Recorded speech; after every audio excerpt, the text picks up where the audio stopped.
Good evening, I'm Devin Feely. Your stories tonight on the Primetime edition. They gonna approach me? I don't know, I'll be definitely scared. How do you build back trust in a community? We look at the concrete steps that Vallejo police now have to take. And in tonight's First Alert forecast, we're saying goodbye to the clouds of today's weak fall cold front. And now we look ahead to the complete opposite. Temperatures going back to the 90s in just a couple of days. I'll show you who's going to have that and why the beaches might not be your best idea by Thursday. Coming up. Using high-tech tools to find out more about the hostages held by Hamas. How experts are using artificial intelligence to help out families. A big day in Oakland tomorrow, but the mayor trying to set the tone for her State of the City address. We'll tell you how. And the Giants aren't in the playoffs, but could that give them an opening to an historic hire? The Giants aren't going to consider her if she hasn't made an impression.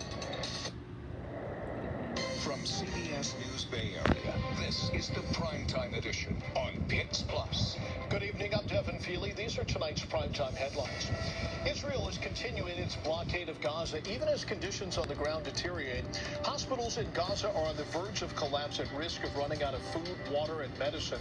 Hundreds of thousands of Palestinians have been ordered to evacuate south ahead of a possible ground invasion, but aid shipments are being stopped at the Gaza-Egypt border. Sunnyvale police are investigating a triple shooting that left 2 people dead, including the apparent gunman.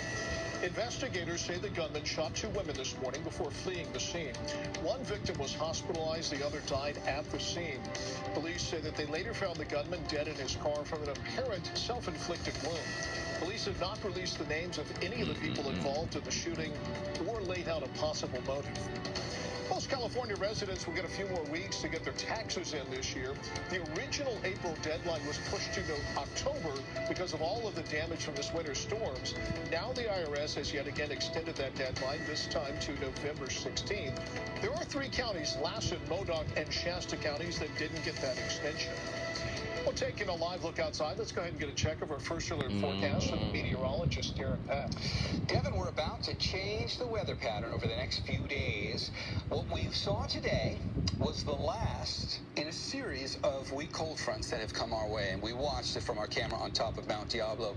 That was actually like the clearest the skies had gotten from here all day as we got towards sunset. Just enough time to give us some pretty colors in the sky and to watch the city lights come on there for inland Contra Costa County. So we look ahead to tomorrow and we start warming up. And as we start warming up, tomorrow's daytime highs are actually going to bounce back up above average. So the thing about this time of year is, for inland valleys, we've gotten to the point now where nobody hits 80 for an average daytime high. All the average daytime highs now are in the upper 70s. But we're going to be getting into the 80s tomorrow. Take a look at the South Bay. You'll be in the low to mid 80s.